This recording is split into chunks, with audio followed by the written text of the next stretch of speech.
نہیں ہے. تو عرض کرنے کا مقصد کہ عقل یہ کہتی ہے کہ اس دنیا کے اندر جو انسان ظلم کیا گیا ہے اگر اس دنیا میں اس کا حق نہیں مل سکا تو آخرت میں اس کا حق دلایا جائے. اور ظالم جو ظلم کرتے کرتے اس دنیا سے چلا گیا ہے ایک دن ایسا ہونا چاہیے کہ اسے اس کے ظلم کا بدلہ ملا جائے.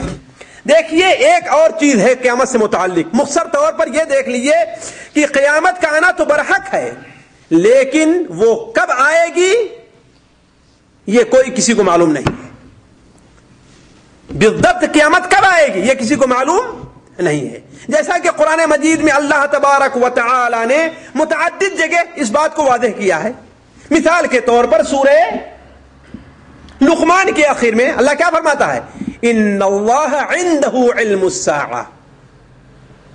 اللہ ہی کے پاس قیامت کا علم ہے. وَيَسْأَلُونَكَ عَنِ السَّاعَةِ أَيَّانَ مُرْسَاهَا. آپ سے لوگ قیامت کے بارے میں پوچھتے ہیں کہ وہ کب آنے والی ہے تو آپ کیا کہیے؟ انما علمها عند اللہ. اس کا علم کس کے پاس ہے؟ اللہ تعالی کے پاس. تو قیامت کا آنا یقینی اور ضروری ہے لیکن قیامت کب آئے گی یہ کس کو معلوم ہے؟ صرف اللہ تبارک تعالیٰ کو معلوم ہے, کسی اور کو معلوم نہیں ہے.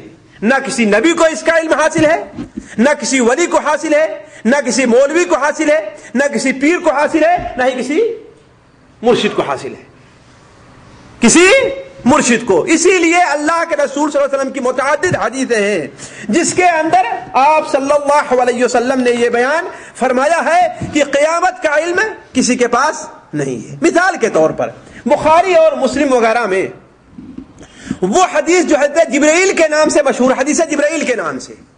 مسلم شریف میں حضرت عمر بن خطاب رضی اللہ عنہ کی روایت ہے کہ جب حضرت جبرائیل آپ کے پاس تشریف لے آئے اور آخر میں شروع میں ان سے آپ سے ایمان کے متعلق پوچھا, اسلام کے متعلق پوچھا, احسان کے متعلق پوچھا اور آخر میں کیا کہا کہ قیامت کے بارے میں آپ بتلائیے. تو آپ نے کیا فرمایا؟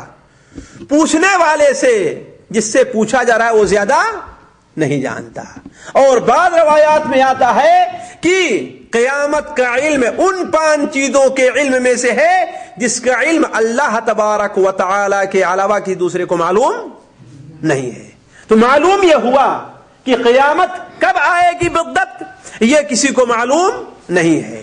البتہ یہ بات ضروری ہے کہ قیامت کے آنے کی کچھ نشانیاں نبی صلی اللہ علیہ وسلم کو بتائی گئی ہیں اور آپ نے امت کے سامنے وہ چیزیں بغیر کسی کمی کے آپ نے امت کے سامنے اس چیز کو کھول کر کے بیان کر دیا ہے.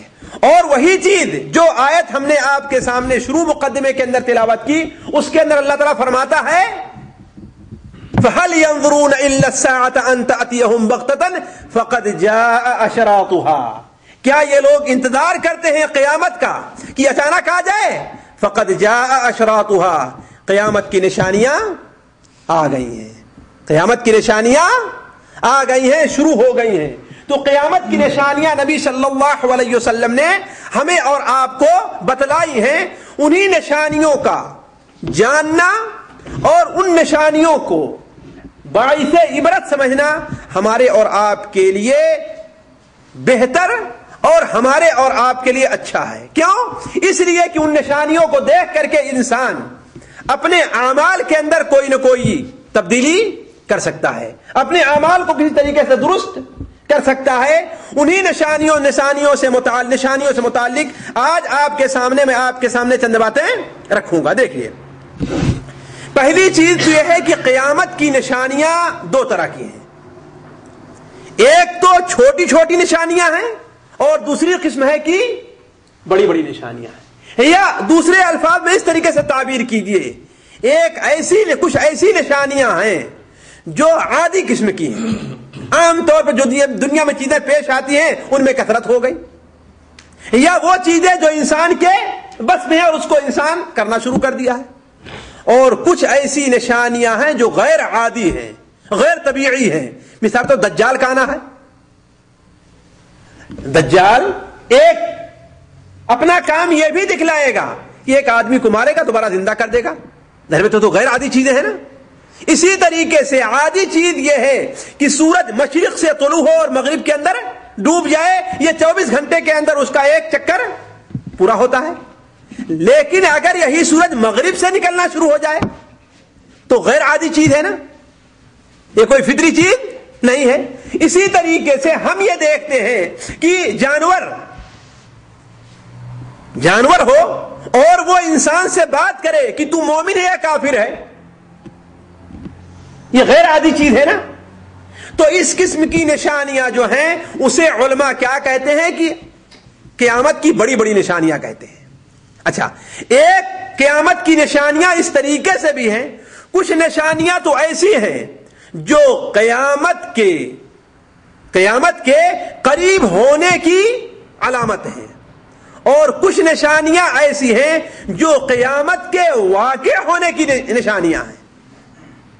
یعنی کچھ نشانیاں جب ظاہر ہو جائیں تو اس سے یہ پتہ چلتا ہے کہ قیامت اب قریب آنے والی ہے، اور کچھ نشانیاں جب آ جائیں تو اس کا مطلب ہے قیامت اب واقع ہونے والی ہے، دور نہیں ہے. تو آج کی اور اگلی مجلس میں آپ لوگوں کے سامنے میں قیامت کی چند نشانیاں رکھوں گا. آج جو میں رکھوں گا وہ مختصر طور پر قیامت کی چھوٹی چھوٹی نشانیاں جو ہیں، یعنی وہ چیزیں جو بالکل عام ہیں اور اس کے اندر کوئی عجیب و غریب چیز نہیں پائی جاتی. دیکھیے، سب سے پہلی نشانی قیامت کی چھوٹی نشانیوں میں نبی صلی اللہ علیہ وسلم کی بعثت اور آپ کی وفات ہے. نبی صلی اللہ علیہ وسلم کی بعثت اور آپ کی وفات ہے. بخاری شریف میں ہے یا مسلم شریف میں ہے، حضرت عوف ابن مالک رضی اللہ عنہ بیان فرماتے ہیں کہ غزوہ تبوک کے موقع پر میں نبی صلی اللہ علیہ وسلم کے ایک خیمے میں گیا.